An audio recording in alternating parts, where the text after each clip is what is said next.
আলহামদুলিল্লাহি কাফা ওয়া সালামুন আলা ইবাদিহিল্লাযীনা ইসতাফা আম্মা বা'দ।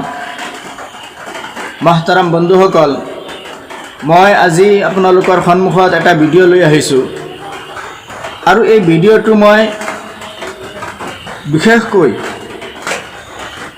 বিতৰ্কিত মন্তব্যকাৰী সত্যৰঞ্জন বৰা ডাঙৰীয়াৰ উদ্দেশ্য কৰি মই এই ভিডিঅ'টো বনাইছোঁ আৰু মই আপোনালোকক অনুৰোধ কৰিম যে মোৰ এই ভিডিঅ'টো অন্তত সত্যৰঞ্জনৰ ডাঙৰীয়াৰ পৰ্যন্ত পৌঁছোৱাত যি সহায় আপোনালোকৰ প্ৰয়োজন হয় আপোনালোকে কৰিব।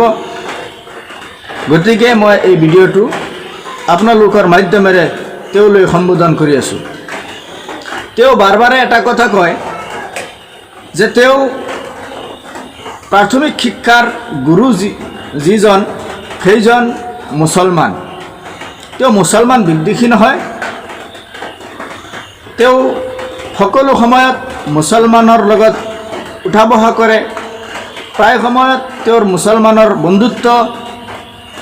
বন্ধুসকলৰ লগত তেওঁ যোগাযোগো কৰে আৰু স্কুল লাইফত তেওঁৰ মুছলমান বন্ধুসকলো আছিল। ভাল কথা তোমাৰ আছিল যদিও, কিন্তু তুমি এইটো কথা স্বীকাৰ কৰিছা যে তোমাৰ যোগ্যতাৰ মাজত মুছলমান শিক্ষকৰ সহযোগিতা আৰু এই যোগ্যতা সম্পন্ন হোৱাৰ অৱদান মুছলমানৰ।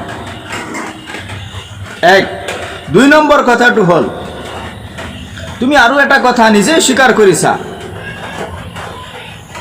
যেতিয়া তোমাক 5 মাৰাৰ কথা কৈছিল আৰু সেই 5 মাৰাৰ কথাটো যেতিয়া গোটেই অসমত বিভিন্ন ধৰণৰ মন্তব্য এই 5 মাৰাৰ কথাৰ ওপৰত আহি আছিল,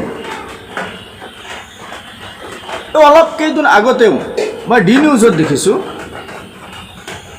যেতিয়া তোমাক সোধা হৈছিল যে তুমি 5 মাৰিছা বুলি কৈছা, মুছলমানক 5 মাৰিবা, তেনেকৈ তুমি যি মন্তব্য দিছা এই মন্তব্যৰ বিষয়ে তুমি কি কোৱা?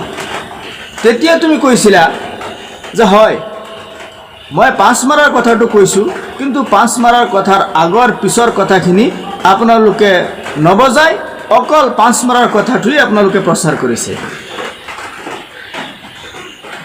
এতিয়া তুমি এই কথাখিনিৰ ওপৰত এটা চিন্তা কৰা, যদি তোমাৰ 5 মাৰাৰ কথাৰ এটা বক্তব্য, মই এটা গ্ৰন্থ বুলি কোৱা নাই, মই এটা ধাৰ্মিক কিতাপৰ কথাও কোৱা নাই, অকল তোমাৰ এটা বক্তব্য, আৰু এই বক্তব্যৰ আগৰ কথাখিনি পিছৰ কথাখিনি দুয়োটা কথাৰ যদি ইয়াত সামঞ্জস্যতা ৰাখিব লাগে, বৰ্তাব লাগে, তেনেহ'লে মুছলমানৰ এটা কুৰআন, এটা ধৰ্মীয় গ্ৰন্থ, এই গ্ৰন্থৰ জিহাদ যাত লিখা আছে, এই জিহাদৰ আগৰ কথাখিনি পিছৰ কথাখিনি ইয়াত মিলাব নালাগেনে? যদি তোমাৰ এই কথাষাৰৰ আগৰ কথা পিছৰ কথা যদি কাটাৰ কাৰণে, আলোক কৰাৰ কাৰণে যদি তোমাৰ বক্তব্যটো যদি এনেকা বিনষ্ট হয়, এটা ধৰ্মৰ কিতাপৰ আগৰ পিছৰ কথাখিনি যেতিয়া তুমি ইয়াৰ পৰা এৰাই চলিবা, তেতিয়া এই কথাষাৰৰ এই শব্দৰ অপব্যৱহাৰ বুলি তোমাক ক'ব নোৱাৰিম নেকি? তুমি এই শব্দবোৰ, তুমি এই কোট কৰা কথাবিলাক তুমি যে অপব্যৱহাৰ কৰি আছা মুছলমানৰ বিৰুদ্ধে, এই কথাষাৰ আজি মই স্পষ্ট ভাষাৰে তোমাক কৈছোঁ যে তুমি জানি বুজি নুবুজাৰ ভাও ধৰি তুমি এই মুছলমানৰ গ্ৰন্থৰ বদনাম কৰিছা। তোমাক এই আজিৰ এই ভিডিঅ'ৰ মাধ্যমেৰে তোমাক সকীয়াই দিছোঁ, তুমি দ্বিতীয়বাৰ এই আগৰ পিছৰ কথাখিনিৰ সামঞ্জস্য নুবুজাকৈ এই বিষয়ে তুমি বক্তব্য নিদিবা।